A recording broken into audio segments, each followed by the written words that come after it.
जय हिंद, वंदे मातरम। स्वागत है आपका उड़ान क्लासेज के यूट्यूब चैनल पर। मैं आप सबका एजुकेटर विक्रम सिंह आपके लिए लेकर आया हूं एसएससी जीडी के लिए T20 सीरीज, जिसके अंदर हम टॉप 20 एमसीक्यूज के बारे में बात करेंगे। यानी कि टॉप के 20 के जो हमारे क्वेश्चन का सेट जो हमारा चला हुआ है, इनके बारे में 20 प्रश्नों के बारे में हम डिटेल से एनालिसिस करेंगे, अध्ययन करेंगे, जो कि आने वाली हमारी एसएससी जीडी के एग्जाम के अंदर, एसएससी जीडी का जो एग्जाम होगा, इसके अंदर ये सीरीज आपके लिए हेल्पफुल होगी, बहुत ही ज्यादा कारगर साबित होने वाली है। तो जिस भी विद्यार्थी ने अभी तक क्लास को लाइक नहीं किया है, तो एक बार जल्दी से जल्दी लाइक कर दे और अपने विद्यार्थियों में चैनल का लिंक जो है वीडियो का शेयर करें, जिससे वो भी आकर के क्लास में जुड़े और अपनी तैयारी को जो है बनाए रखें एकदम स्ट्रीक तरीके से। तो चलते हैं आज का सबसे पहला व बेहतरीन प्रश्न, जो कि आपकी स्क्रीन पर आने वाला है। ध्यानपूर्वक देखिएगा पहला प्रश्न। तो आज का सबसे पहला प्रश्न ये रहा आपकी स्क्रीन पर, देखिएगा ध्यानपूर्वक। निम्न में से कौन सी ग्रीन हाउस गैस नहीं है? कौन सी ग्रीन हाउस गैस नहीं है पूछा गया है। तो कौन सी ग्रीन हाउस गैस नहीं है? आप अच्छे से जानते हैं कि जलवाष्प जो है, ये वाटर वेपर जो होता है, यानी कि कार्बन डाइऑक्साइड जो होता है, ये हमारे पास जो है ग्रीन हाउस गैस का उदाहरण है। क्लोरो फ्लोरोकार्बन, ये भी CFC गैस जिसे आप कहते हैं, शॉर्ट में आप इसे बोलते हैं CFC गैस, ये भी जो है ग्रीन हाउस गैस के लिए, यानी ग्लोबल वार्मिंग के लिए जो है, ये जो है उत्तरदायी है, यानी कि होता है, इसके कारण भी ये भी प्रभावी है। और जलवाष्प सबसे ज्यादा प्रभावी है। तो लेकिन आंसर क्या हो जाएगा? इथेन। इथेन जो है ये ग्रीन हाउस गैस का उदाहरण नहीं है। चलिएगा अगले प्रश्न की ओर। देखिएगा अगला प्रश्न ये रहा आपकी स्क्रीन पर। ध्यानपूर्वक देखना प्रश्न को, बेहतरीन प्रश्न है आपके लिए। पारिस्थितिकी तंत्र में क्या शामिल होता है? पारिस्थितिकी तंत्र में क्या शामिल होता है? किसी क्षेत्र विशेष में उत्पादक, उपभोक्ता और अपघटनकर्ता। किसी क्षेत्र में सभी पौधों और पशुओं, यानी कि ये शामिल होते हैं। कोई विद्यमान समुदाय और उसका परिवेश, या किसी क्षेत्र में मांसभक्षी और शाक्यभक्षी। तो राइट आंसर इसका क्या होगा? 3 नंबर हो जाएगा। यानी कि कोई विद्यमान समुदाय और उसका परिवेश जो होता है, ये पारिस्थितिकी तंत्र में शामिल होता है। देखिएगा नेक्स्ट प्रश्न, ये रहा आपकी स्क्रीन पर। ताल पारितंत्र की स्थिरता निर्भर करती है, यानी कि ताल जो पारितंत्र जो होता है, उसकी जो है स्थिरता निर्भर करती है, किसके ऊपर निर्भर करती है? तो आप अच्छे से जानते होंगे कि उत्पादकों और उपभोक्ताओं पर निर्भर करती है। यानी कि प्रोड्यूसर और कंज्यूमर जो होते हैं, उनके ऊपर जो है ये डिपेंड होती है, उनके ऊपर निर्भर होती है। चलिएगा अगला प्रश्न, ये रहा आपकी स्क्रीन पर। जैव मात्र का पिरामिड किस पारिस्थितिकी तंत्र में उल्टा होगा? यानी कि जैव पिरामिड के बारे में आपने सुना होगा। पिरामिड ऐसे होता है, इस प्रकार की शेप में, ये जो होता है, ये क्या होता है? ये पिरामिड होते हैं, ठीक है। ऐसे ही तो बने होते हैं पिरामिड। और इन्हीं की बात कर ले तो ये उल्टा पिरामिड जो है, ये कब बनेगा? ठीक है, उल्टा पिरामिड कब बनेगा? तो जब तालाब का होगा ना, तो तालाब के अंदर बनाया जो पिरामिड होगा, वो उल्टा बनेगा। कैसा बनेगा? उल्टा बनेगा पिरामिड। ठीक है, चलते हैं अगले प्रश्न की ओर।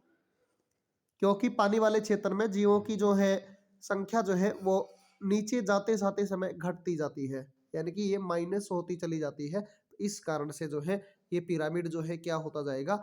ये आपके लिए जो है उल्टा हो जाता है। देखिएगा अगला प्रश्न। अगला प्रश्न ध्यानपूर्वक देखिएगा। साम्यवाद के अनुसार समाज का मुख्य दुश्मन कौन है? साम्यवाद, साम्यवाद का मतलब क्या है कि आप जो है इसका दुश्मन क्या होगा? तो आप अच्छे से जानते होंगे कि एक वर्तमान में हमारी जो केंद्र सरकार जो है, जिसमें बीजेपी जो है, गवर्नमेंट बीजेपी की है, यानी कि माननीय नरेंद्र मोदी जी हमारे प्रधानमंत्री हैं देश के वर्तमान में। तो यहाँ पे क्या हो रहा है कि इस वाले क्षेत्र में अब वो निजीकरण की तरफ ज्यादा जा रहे हैं। बीजेपी की सरकार निजीकरण को बढ़ावा दे रही है। इसी के कारण से जो है निजी संपत्ति जो होती है, ये निजी संपत्ति जो है मनुष्य का क्या होती है? दुश्मन होती है भाई। क्या होती है? मनुष्य का दुश्मन होती है निजी संपत्ति। अगले प्रश्न की ओर चलते हैं।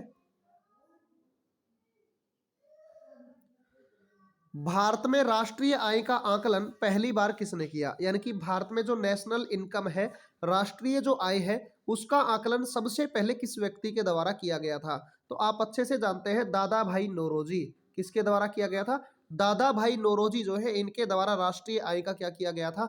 आकलन सबसे पहले भारत में किया गया था। जो कि कांग्रेस के भी अध्यक्ष रहे हैं दादा भाई नौरोजी, जो कि कांग्रेस के अध्यक्ष बनने वाले पहले पारसी अध्यक्ष हैं। कैसे? तो कांग्रेस के पहले पारसी अध्यक्ष कौन बने हैं? तो कांग्रेस के पहले पारसी अध्यक्ष बने थे दादा भाई नौरोजी। राइट आंसर हो जाएगा हमारा इस प्रश्न का बी आंसर। चलिए अगले प्रश्न की ओर चलते हैं। ये रहा अगला प्रश्न आपकी स्क्रीन पर। भारतीय आर्थिक समीक्षा प्रकाशित करता है, यानी कि भारत की आर्थिक समीक्षा प्रकाशित कौन करता है?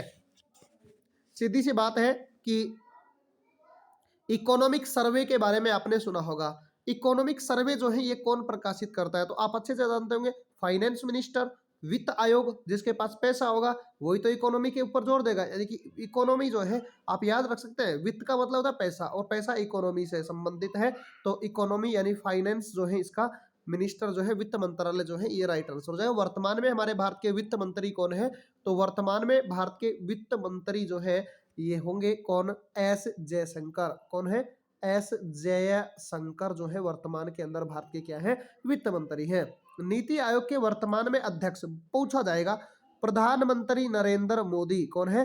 नरेंद्र मोदी। तो वर्तमान में भारत के प्रधानमंत्री भी नरेंद्र मोदी है और नीति आयोग के अध्यक्ष भी नरेंद्र मोदी है। नीति आयोग का अगर उपाध्यक्ष पूछ लिया जाए, उपाध्यक्ष का नाम क्या है? सुमन बेरी। क्या नाम है? उपाध्यक्ष का नाम है सुमन बेरी, वर्तमान में नीति आयोग के उपाध्यक्ष है। चलिए अगले प्रश्न की ओर चलते हैं। देखिए अगला प्रश्न, निम्नलिखित में से कौन सा सही नहीं है? कौन सा सही नहीं है आपसे ये पूछा गया। तो पहली पंचवर्षीय योजना 1951 से 56 तक चली थी, एकदम सही है। दूसरी पंचवर्षीय योजना 56 से 61 तक चली थी, एकदम सही है। तीसरी पंचवर्षीय योजना जो है ये भी सही है। तो राइट आंसर क्या हो जाएगा इसका? गलत जो पूछा गया आपसे, चौथी पंचवर्षीय योजना। और आपको कमेंट बॉक्स में ये बताना है कि चौथी पंचवर्षीय योजना का कार्यकाल कब से और कब तक रहा था। तो चौथी पंचवर्षीय योजना का कार्यकाल आपको कमेंट बॉक्स में आंसर देना है कि कब से कब तक रहा था, जो फोर्थ 5 ईयर प्लान जो था इसका। चलते हैं अगले प्रश्न की ओर। अल नीनो है, अल नीनो क्या है? एक अल नीनो और ला नीना के बारे में आपने बहुत बार सुना होगा। ज्योग्राफिकल टर्म्स है अल नीनो, जो कि अल नीनो है इस ये आपने भारतीय मानसून, जब कभी भी अगर थ्योरेटिकल रूप में भारतीय मानसून के बारे में डिटेल से अध्ययन किया होगा क्लाइमेट ऑफ इंडिया के अंदर, जब आप पढ़ेंगे मानसून के बारे में, तो उसी मानसून वाले टॉपिक के अंदर जो है अल नीनो और ला नीनो के बारे में आपको पढ़ाया जाता है। अल नीनो की स्थिति के कारण भारत में सूखा पड़ता है। क्या पड़ता है? भारत में भयंकर सूखा पड़ता है। तो ये एक उष्ण समुद्री धारा होगी। क्या होती है? एक उष्ण समुद्री धारा होती है जो कि पेरू की करंट को स्थापित करके उसके स्थान पर बन जाती है। ठीक है, ये आंसर इसका सही हो जाएगा। चलिए अगले प्रश्न के बारे में बात करते हैं। अगला प्रश्न ये रहा आपकी स्क्रीन पर। कुहरा एक उदाहरण है। कुहरा का मतलब आपने कोहरा सुना होगा, फोग के बारे में आपने सुना होगा। फोग किसका उदाहरण है? तो फोग किसका उदाहरण है? फोग गैस में परिक्षिप्त या परिक्षिप्त द्रव्य जो होता है, ये इसका राइट आंसर हो जाएगा। गैस में परिक्षिप्त द्रव्य जो होता है ये कोहरा का एक उदाहरण है। चलिए अगले प्रश्न की ओर बात करें। तो अगला प्रश्न जो है ये रहा आपकी स्क्रीन पर। देखिएगा, संगणन का एक रूप जो दृश्यता कम कर देता है और श्वास की समस्या पैदा कर देता है।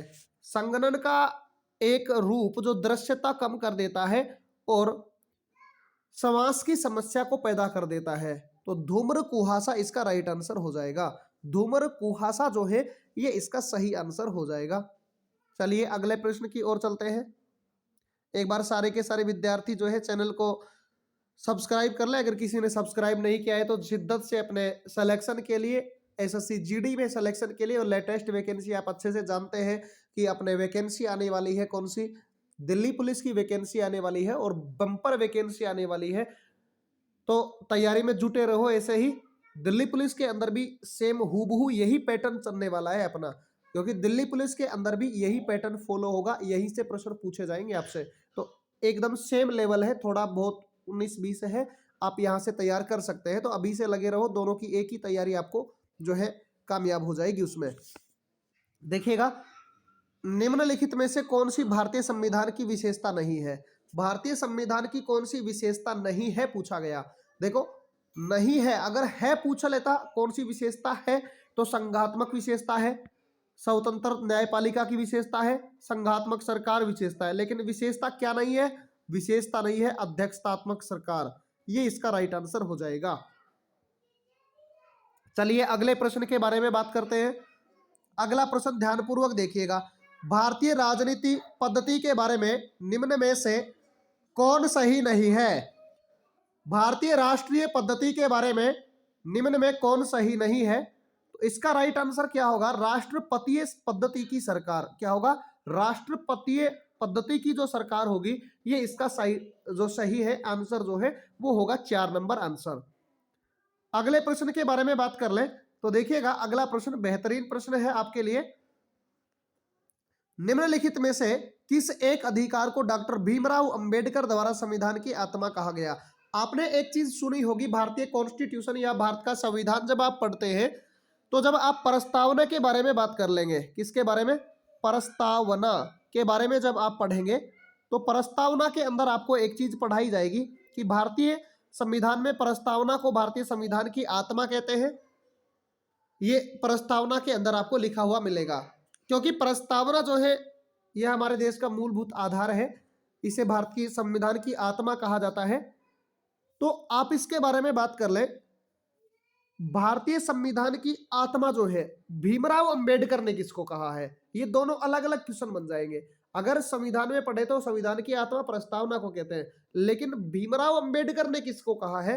तो भीमराव अंबेडकर साहब ने कहा है संवैधानिक उपचारों का अधिकार, जो कि आर्टिकल हमारे 32 के अंतर्गत आता है, यानी अनुच्छेद 32 के अंतर्गत आता है हमारा संवैधानिक उपचारों का अधिकार। और इसने संवैधानिक उपचारों के अधिकार के बारे में डॉक्टर भीमराव अंबेडकर साहब ने यह कहा है कि अगर इसे संविधान से हटा दिया जाए तो भारतीय संविधान जो है ये शून्य हो जाएगा। क्या हो जाएगा?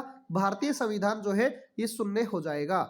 तो संपत्ति के अधिकार के बारे में आपने सुना होगा कि संपत्ति का अधिकार जो है ये भारत का पहले एक मौलिक अधिकार हुआ करता था, लेकिन इसे बाद में जो है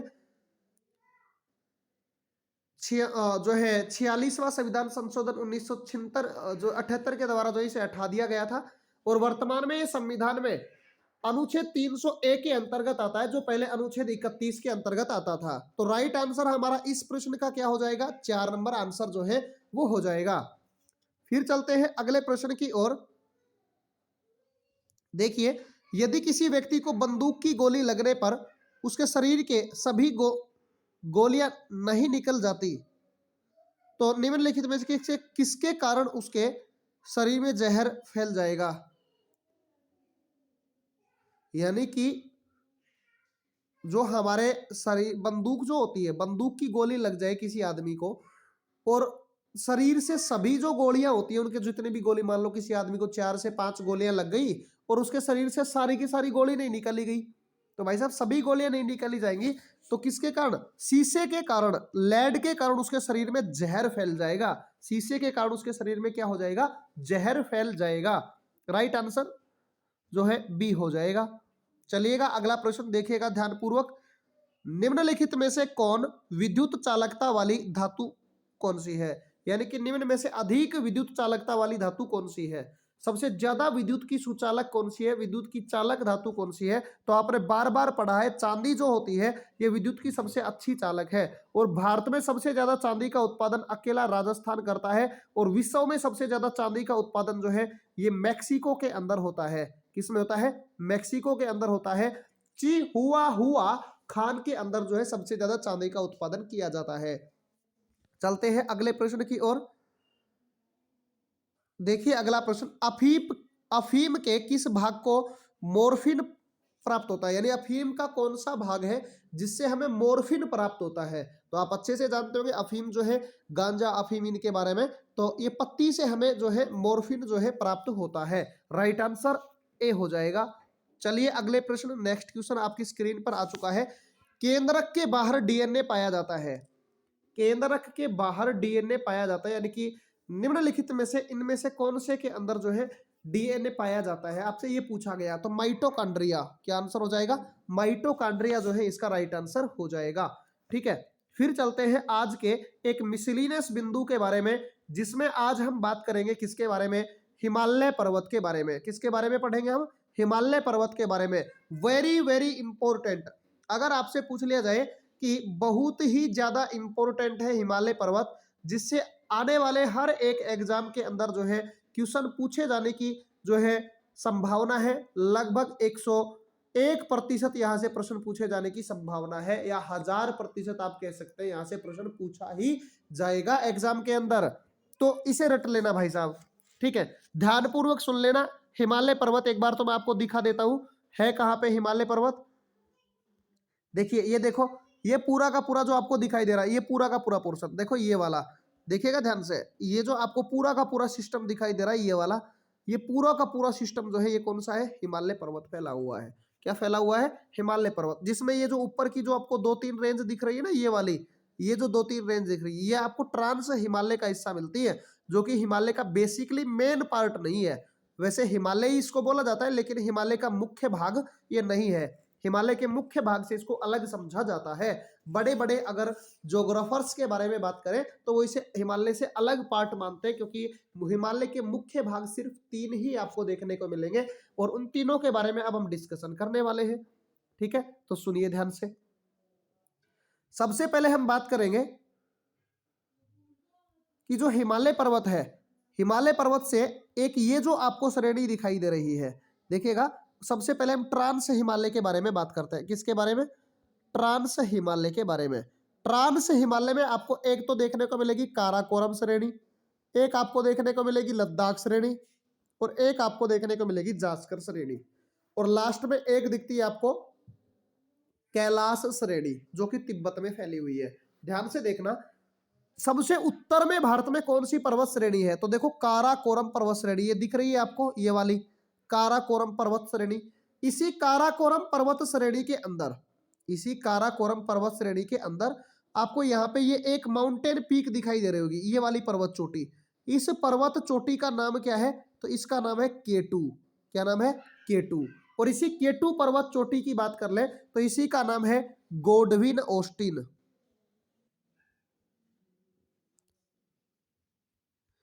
क्या नाम है? गोडविन ऑस्टिन के नाम से आप इसे जानते हैं। अब इसी केटू या गोडविन ऑस्टिन की बात कर ले तो इसी की ऊंचाई है 8611 मीटर, जो कि भारत की सबसे ऊंची पर्वत चोटी कौन सी है? तो वो केटू है, गोडविन ऑस्टिन है। अब इसी के साथ साथ केटू पर्वत चोटी जो है दुनिया की दूसरे नंबर की सबसे ऊंची पर्वत चोटी है भाई। ठीक है, तो ये भी याद रख लेना। उसके जस्ट बाद में आपसे पूछ लिया जाए तो उसके बाद में जास्कर लद्दाख श्रेणी आएगी, यहाँ पे बीच में ये वाली लद्दाख श्रेणी, फिर जास्कर श्रेणी, और यहाँ पे आपको देखने को मिलेगी कैलाश श्रेणी। यहाँ से एक रिवर निकलती है, एक नदी निकलती है कैलाश श्रेणी से, निकलने के बाद ऐसे भारत में आती है एंट्री करके इस लद्दाख श्रेणी को काट करके, और जास्कर और लद्दाख दोनों के बीच कर से बहकर जाती है, और नदी का नाम है सिंधु नदी। कौन सी नदी है? सिंधु नदी। तो सिंधु नदी लद्दाख और जास्कर दोनों पर्वत श्रेणियों के बीच में बहती है। ठीक है, यह प्रश्न बहुत बार पेपर में आया हुआ प्रश्न है। उसके बाद में हम बात कर ले कि हिमालय पर्वत के बारे में। देखिएगा, आपने देखा होगा हिमालय पर्वत के बारे में, कभी पढ़ा हो आपने हिमालय पर्वत के बारे में, तो देखिएगा ये हिमालय पर्वत आपके लगभग जो है इस रेंज में, इसी में दिखा देता हूं मैं आपको थोड़ा सा।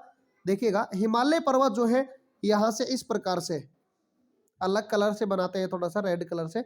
यहाँ पे नंगा पर्वत है, एक पर्वत है नंगा पर्वत, यहां से ये ऐसे करके ये हमारे भारत में, दोबारा से दिखाता हूं मैं आपको थोड़ा सा, देखिएगा ध्यानपूर्वक। यहां से नंगा पर्वत से लेकर के और ये इस प्रकार से लगातार ऐसे एक सतत रूप में ये कौन सा फैला हुआ है? ये महान हिमालय फैला हुआ है। ये नामचा 12वां पर्वत चोटी है, और यहाँ पे आपको देखने को मिलेगी कंचनजंगा, सॉरी नंगा पर्वत। यहाँ पे क्या देखने को मिलेगा? नंगा पर्वत। और यहाँ पे देखने को मिलेगा नामचा बरवा। ठीक है, दोनों के बीच में यहां से यहां तक हिमालय की लंबाई कितनी है? लगभग 2400 से और लगभग 2500 किलोमीटर इस हिमालय की लंबाई है। साथ ही साथ हिमालय पर्वत की सबसे ऊंची पर्वत चोटी पूछी जाए तो आपको यहाँ पे देखने को मिलेगी, इस वाले क्षेत्र में, यहाँ पे ये एक पर्वत चोटी आपको यहाँ पे देखने को मिलेगी। इसी पर्वत चोटी का नाम क्या है? इसी का नाम है माउंट एवरेस्ट। क्या नाम है? माउंट एवरेस्ट पर्वत चोटी, जो कि पूरे के पूरे विश्व की सबसे ऊंची पर्वत चोटी है और साथ ही साथ हिमालय पर्वत की भी सबसे ऊंची पर्वत चोटी है। हिमालय पर्वत जो है विश्व का सबसे नया पर्वत है और इसी को मोड़दार पर्वत भी कहते हैं। क्या कहते हैं? मोड़दार पर्वत के नाम से भी आप इसे जानते हैं, यानी वलित पर्वत या फोल्डिंग माउंटेन भी आप इसे कह सकते हैं। साथ ही साथ आप हिमालय के बारे में एक चीज और जान लें। हिमालय का सबसे पहला भाग जिसे आप महान हिमालय कहते हैं, क्या कहते हैं? महान। फिर दूसरा कौन सा है? मध्य हिमालय। फिर तीसरा कौन सा है? शिवालिक हिमालय। जो आपको लाइनिंग से दिख रहा है नीले कलर का, ये शिवालिक हिमालय है। ठीक है, तो ये शिवालिक हिमालय हो गया। ठीक है, ये कुल मिलाकर अपने पास जो है हिमालय के 3 मुख्य भाग हैं। कितने मुख्य भाग हैं? 3 मुख्य भाग हैं, जिनमें सबसे बड़ा कौन सा है? महान हिमालय। सबसे छोटा कौन सा है? मध्य हिमालय। मध्य छोटा है इसीलिए इसको क्या कहते हैं? लघु हिमालय, या इसको उप हिमालय भी कहते हैं। सॉरी, लघु हिमालय इसे कहते हैं, या लेजर के नाम से भी इसे जानते हैं। ठीक है, साथ ही साथ शिवालिक हिमालय को उप हिमालय कहते हैं और यह हिमालय का सबसे नया पार्ट है। हिमालय के अंदर भी सबसे नया पार्ट कौन सा हो जाएगा? तो वो शिवालिक हिमालय हो जाएगा। साथ ही साथ बात कर ले महान हिमालय जो है, ये हिमालय का सबसे बड़ा पार्ट हो जाएगा और साथ ही साथ इसे हिमाद्री भी कहते हैं। क्या कहते हैं? हिमाद्री कहते हैं, क्योंकि पूरी साल तक ये बर्फ से ढका रहता है, इस कारण इसे हिमाद्री कहा जाता है।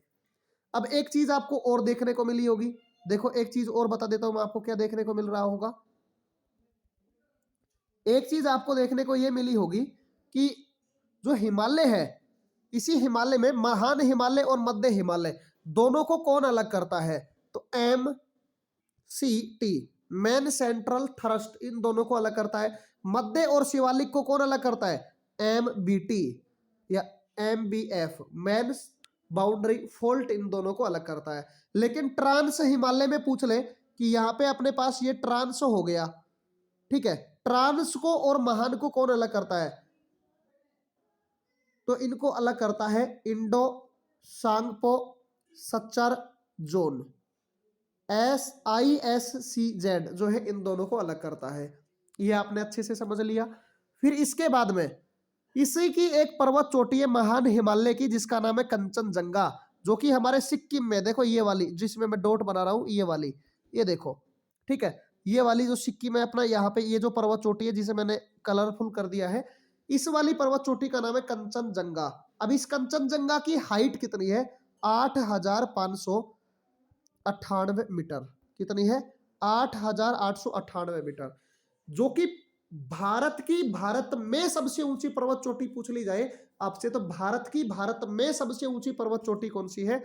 वो हो जाएगी कौन सी? कंचनजंगा पर्वत चोटी। अब हिमालय की आकृति देखो, इस प्रकार से हिमालय फैला हुआ है, ऐसे, ठीक है, आपको दिखाई दे रहा होगा, ये ऐसे फैला हुआ है, यानी कि धनुष के आकार का। कैसा? धनुषाकार हिमालय की क्या है? आकृति है। आपको ये देखने को भी मिलेगा यहां से।